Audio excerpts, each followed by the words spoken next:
ভারত বাংলাদেশ কূটনৈতিক টানাপোড়েনের কারণে এবারের দুর্গাপুজোয় কলকাতার বাজারে পদ্মার ইলিশ আসবে কিনা তা নিয়ে তৈরি হয়েছে অনিশ্চয়তা। এ অবস্থায় ইলিশ প্রেমীরা মুখ ফিরিয়েছেন মিয়ানমার ও গুজরাট থেকে আসা বিকল্প উৎসের দিকে। টাইমস অফ ইন্ডিয়ার প্রতিবেদনে বলা হয়েছে, গত 5 দিনে গুজরাটের নর্মদা নদীর মোহনা থেকে ধরা ইলিশ ট্রাক ভর্তি হয়ে প্রতিদিন প্রায় গড়ে 600 টন করে কলকাতায় আসছে।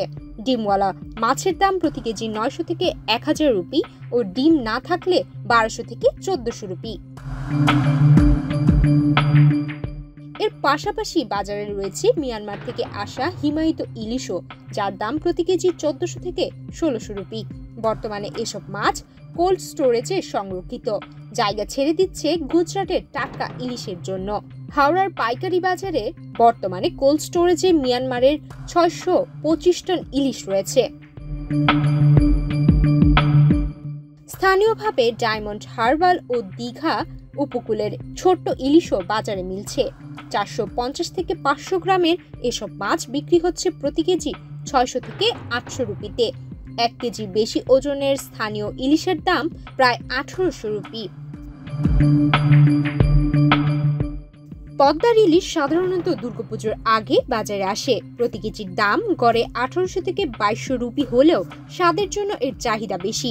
তবে রাজনৈতিক টানাপোড়েনের কারণে এবার সেই সম্ভাবনা ক্ষীণ।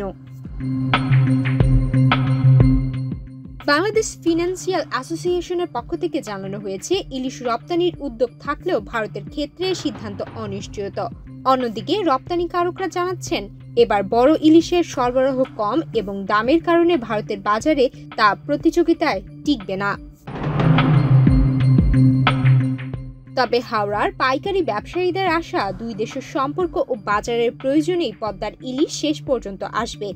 যদিও পশ্চিমবঙ্গের মৎস্যমন্ত্রী বিপ্লব রায় চৌধুরী বিষয়টি নিয়ে এখনো সন্দিহান। অতএব এবার পুজোয় পদ্মার ইলিশ পাওয়া যাবে কিনা তা এখন সময়েই বলবে। তার আগ পর্যন্ত কলকাতার বাজারে মিয়ানমার ও গুজরাটের ইলিশই ভরসা।